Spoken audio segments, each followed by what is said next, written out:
Hello everyone, I'm back with a new process video. I actually recorded this footage a while ago, but I got busy. For those who aren't familiar with my work, this is all cut out with a laser cutter. If you're interested in seeing how the laser cutter works, you can go back to one of my previous videos. I decided that, y'all didn't have to see it again. But as you can see here, just using a Dremel to round out the bars of my prison makes it look a little better not to have the hard square edges on them. Now the next step is to add paint mediums so that the gels have a texture other than wood. This is actually one of my favorite ones. It's fine pumice gel from Golden Acrylics. Get the fine. If you get the coarse, it's like gravel and it's basically unusable. But I like this one.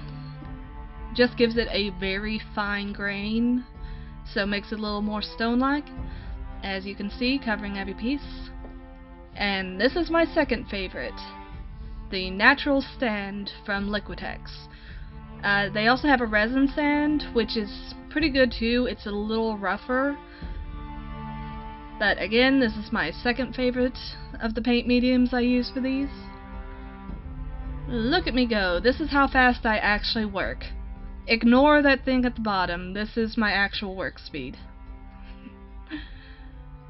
Usually, process is I assembly line them and then I leave them to dry for a day, because things get funky if it's not completely dry before I start adding paint. Now, the painting method I use on the gels is dry brushing, which means that the first step of it is to make it basically solid black. You saw I added a little bit of white. That's just because the white kind of makes the paint more opaque.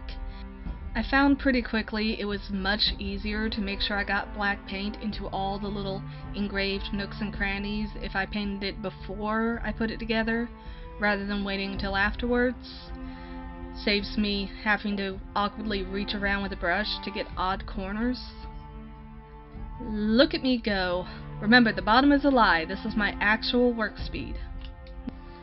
And more paint medium. This one's the string gel. Basically, it's just a very thick base for the paint. I've used it on top of things before to make them really shiny and crystalline. But if you just add in the paint like this, it just makes it very thick, which I think looks a little bit better on the bars because they look more rounded and it doesn't sink into the wood, so you don't get the wood grain as much as you would if you just put the paint straight over the wood. This is so tedious. Going through with a little brush, making sure get both sides of the bars, all the way top to the bottom. Takes a long time. And the paint medium dries slower than regular paint, so this is, again, do it and then, prop it up and let it dry overnight. Turns making these into a several-day process, just all of the do a little bit and then don't touch it until it's dry. Changed up the color a little bit for the second one, but just silver and black paint with the string gel. That's about all how my hands look 24/7, just covered in paint and various dyes. Almost there. Last one.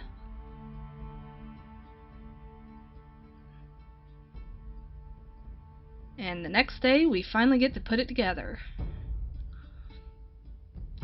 Now, I forgot to show off the glue. The glue I use for darn near everything is E6000. This stuff is great. It'll bind just about anything to anything. For the towers and such, I use wood glue, because that's the best for attaching wood to wood. But because it's got the layer of paint and the paint mediums acting as a barrier, the wood glue wouldn't be able to get through the paint and the paint medium to attach like it can on the towers, so E6000. You can get it at any craft store or Walmart near you. Just rubber band together. That one needs some extra rubber banding. Okay, once the E6000's dry, I just go back over with the same paint medium I used before, get all the edges and the joints, try to disguise them a little bit.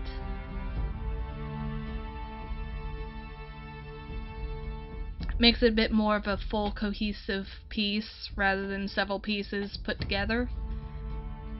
Try to fill any gaps. And once again going with the black paint to cover that up. Looks like I didn't need to here, but I also go through and, try to see if there's any engraved bits that I didn't catch before. Quickly get that with the black paint. And now it's finally time to dry brush. You can see me here mixing the paint until I get what I like. Now, defining dry brushing, it's basically brushing with very little paint on the actual brush. It was a little off camera, but I went off on the paper to the side and just went over with my brush until barely any was coming off. This works really well on anything that you want to have a patina, or you want there to be darkness in any crevices. If you loaded your brush up with paint, it would just be all this lighter gray. By only having a little bit of paint on it, you only hit the raised portions. And you can see there, I decided I didn't like the paint job. I really like my shiny, so I just squeezed out a little bit of silver and I'm giving it a little bit more sheen onto it. I really like my metallic paints.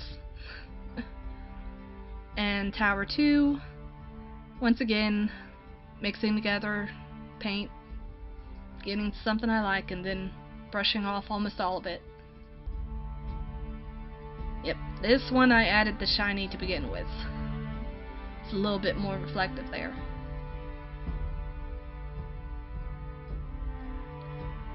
But you can see as I go, paint's only getting up into the raised portions. All the engraved bits are remaining that dark black, and it really makes it look more like flagstones. A little bit of an oopsie, had some on my finger and got on the corner, but fixed pretty easily. Like I said before, the secret to dry brushing is to make sure you do not have much paint on the brush.